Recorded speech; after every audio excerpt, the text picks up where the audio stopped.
हमसे सिर्फ 50 गज की दूरी पर है। हमारी संख्या काफी कम है। हम भयानक हमले की जद में हैं, लेकिन हमने 1 इंच जमीन भी नहीं छोड़ी है और हम अपने आखिरी सैनिक और आखिरी गोली तक लड़ते रहेंगे।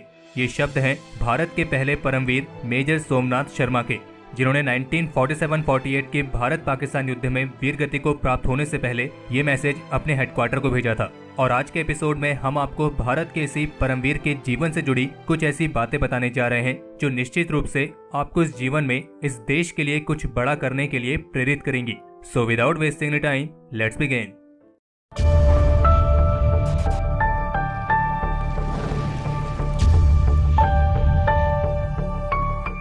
31 जनवरी 1923 को हिमाचल प्रदेश के कांगड़ा जिले के ददगांव में एक डोगरा ब्राह्मण परिवार में जन्मे मेजर सोमनाथ शर्मा एक ऐसे फैमिली बैकग्राउंड को बिलोंग करते थे जहां उनके खुद पिताजी मिलिट्री ऑफिसर थे और उनके कई सारे सिबलिंग्स भी मिलिट्री में सर्विस दे रहे थे। तो आप कह सकते हैं कि जो देशभक्ति की भावना थी वो उन्हें विरासत में मिली थी। मेजर सोमनाथ शर्मा ने अपनी स्कूलिंग उत्तराखंड के नैनीताल में स्थित एक बेहद ही फेमस शेरवुड कॉलेज से कंप्लीट की और उसके बाद वे देहरादून के prince of Wales royal military college में इनरोल हुए। और जो मेजर सोमनाथ शर्मा थे वो बचपन से ही श्रीमद् भगवत गीता से काफी ज्यादा इंस्पायर्ड थे, जिसके बारे में उनके ग्रैंडफादर ने उन्हें सिखाया था।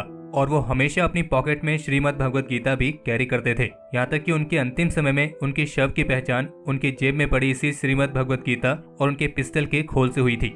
और दिसंबर 1941 में उन्होंने अपने माता पिता को एक लेटर लिखा था जिसकी कुछ लाइनें इस प्रकार है। मैं अपने सामने आए कर्तव्य का पालन कर रहा हूँ। यहाँ मौत का क्षणिक डर जरूर है, लेकिन जब मैं गीता में भगवान कृष्ण के वचन को याद करता हूँ तो वो डर मिट जाता है। भगवान कृष्ण ने कहा था कि आत्मा अमर है, तो फिर क्या फर्क पड़ता है कि शरीर रहे या नष्ट हो जाए। पिताजी, मैं आपको डरा नहीं रहा हूँ, लेकिन मैं अगर मर गया तो मैं आपको यकीन दिलाता हूँ कि मैं एक बहादुर सिपाही की मौत मरूंगा। और हाँ, मरते समय मुझे प्राण देने का कोई भी दुख नहीं होगा और ईश्वर आप सब पर अपनी कृपा बनाए रखे।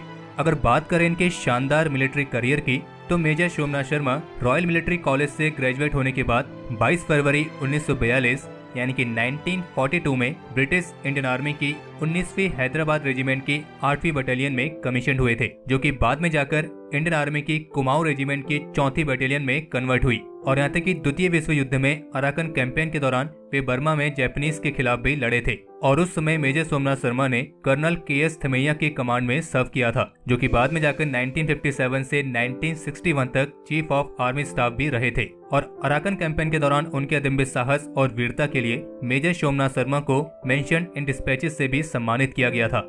और फिर जब आजादी के बाद 22 अक्टूबर 1947 में भारत और पाकिस्तान के बीच कश्मीर को लेकर पहला युद्ध छिड़ा, जिसे फर्स्ट कश्मीर वॉर भी कहा जाता है, तो फिर इंडियन आर्मी की तरफ से भी पाकिस्तानी आर्मी के हमले के जवाब देने के लिए कश्मीर में ट्रूप्स के बैच को डिप्लॉय किया गया। और इसी तैनाती के तहत 31 अक्टूबर को कुमाऊं रेजिमेंट की 4थी बटालियन की D company major Somnath Sharma की कमांड के अंडर श्रीनगर के लिए एयरलिफ्ट की गई। और बता दें कि उस समय मेजर सोमनाथ शर्मा का जो लेफ्ट हैंड था उस पे प्लास्टर चढ़ा हुआ था, क्योंकि कुछ समय पहले हॉकी खेलने के दौरान उन्हें चोटें लगी थी। लेकिन इसके बावजूद भी मेजर सोमनाथ शर्मा ने इंसिस्ट किया कि वे कॉम्बैट में अपनी कंपनी के साथ ही रहेंगे। और फिर 3 नवंबर को पेट्रोलिंग ड्यूटीज के लिए 3 कंपनीज के बैच को बदगांव एरिया में डिप्लॉय किया गया। और उस समय उनका ऑब्जेक्टिव था श्रीनगर की तरफ मूव करने वाले घुसपैठियों को चेक करना, जो नॉर्थ की तरफ से श्रीनगर की तरफ आने की कोशिश कर रहे थे। लेकिन उस समय दुश्मन की कोई भी गतिविधि न दिख पाने के कारण 3 में से 2 कंपनियां दिन के 2 बजे तक वापस श्रीनगर चले गई थी। लेकिन मेजर सोमनाथ शर्मा की डी कंपनी को ऑर्डर थे कि वे करीब 3 बजे तक वहीं पर ही अपनी पोजीशन को मेंटेन करके रखें।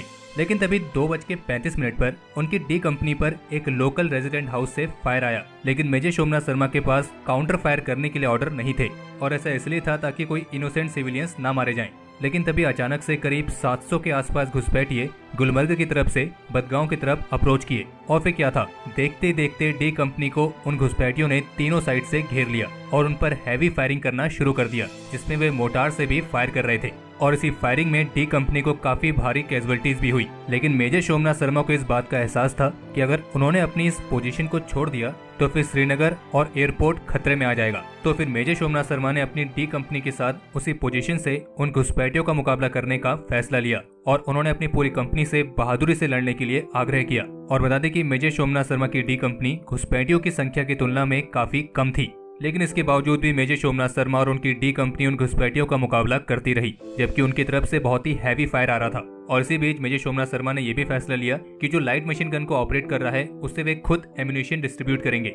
और संख्या में बेहद कम होने के बावजूद भी मेजर सोमनाथ शर्मा ने अपनी डी कंपनी के साथ उन घुसपैठियों को उसी पोजीशन पर रोक के रखा। और वैसे भी उस समय मेजर सोमनाथ शर्मा का जो बायां हाथ था वो पहले से ही चोटिल था और उस पर प्लास्टर भी था, लेकिन इसके बावजूद भी वो खुद गोलियां भरकर अपने सैनिकों को दे रहे थे। लेकिन इसी दौरान जब मेजर सोमनाथ शर्मा अपने जवान की बंदूक में गोली भर रहे थे तभी उन पर दुश्मन का एक मोर्टार आकर गिरा और मोर्टार के उसी विस्फोट में उनका जो शरीर था वो बुरी तरीके से शत विशत हो चुका था। और जिसके बाद उनकी पॉकेट में रखी श्रीमद् भगवद गीता और उनके पिस्टल के खोल से उनकी शव की पहचान हुई थी। और इस मुठभेड़ में मेजर सोमनाथ शर्मा और उनके एक जूनियर कमीशन ऑफिसर के साथ करीब 20 जवान वीर गति को प्राप्त हुए। और संख्या में बेहद कम होने के बावजूद भी मेजर सोमनाथ शर्मा की डी कंपनी ने करीब 200 घुसपैठिए, जिनमें हमारे निकम्मे पड़ोसी के सैनिक भी शामिल थे, उनको ढेर कर दिया था और उन्हें उस पोजीशन से आगे बढ़ने ही नहीं दिया। और क्या आप जानते हैं कि मेजर सोमनाथ शर्मा जिस समय वीर गति को प्राप्त हुए तब उनकी उम्र क्या थी? उनकी उम्र थी महज 24 साल।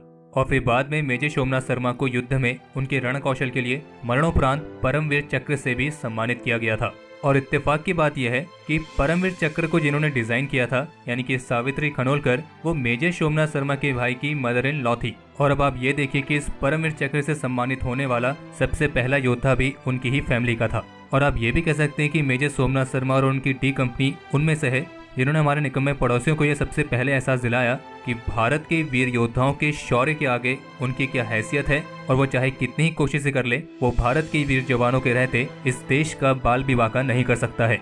और अगर इसको आप थोड़ा देसी लैंग्वेज में समझना चाहें तो आप ये भी कह सकते हैं कि मेजर सोमनाथ शर्मा और उनकी डी कंपनी ने निकम्मे पड़ोसी को यह एहसास दिलाया था कि बाप बाप होता है। पर वो होता है ना कि कुछ ऐसी चीजें होती हैं जो कभी सीधी होती नहीं है, तो बस निकम्मे पड़ोसियों का भी वही हाल है। इसके बावजूद भी उन्होंने 3 और युद्ध लड़े और उन तीनों युद्धों में बहुत बुरी तरीके से हारे भी। और अंत में हम बस यही कहना चाहेंगे कि मेजर सोमनाथ शर्मा जैसे वीर हर दिन हमारे देश की रक्षा में सीमा पर अपने प्राणों की आहुति देते हैं और ये हमारा कर्तव्य बनता है कि हम इन वीरों को याद करके इनके बलिदान का मान रखें, क्योंकि इन वीर योद्धाओं का जो हमारे ऊपर ऋण है उस ऋण को हम कभी भी नहीं चुका सकते हैं। हम बस इस ऋण के लिए उनका आभार व्यक्त कर सकते हैं। तो हमारे आज के इस एपिसोड के लिए इतना ही। और अगर आप इस वीडियो को यहाँ तक देख चुके हैं तो इसे लाइक करे बिना कहीं ना जाएं। बाकी इस एपिसोड को लेकर आप अपने सजेशंस और क्वेरीज कमेंट सेक्शन में शेयर कर सकते हैं। और अगर आप उनमें से हैं जिन्होंने अभी तक इस चैनल को सब्सक्राइब नहीं किया है तो इस चैनल को सब्सक्राइब करना ना भूलें।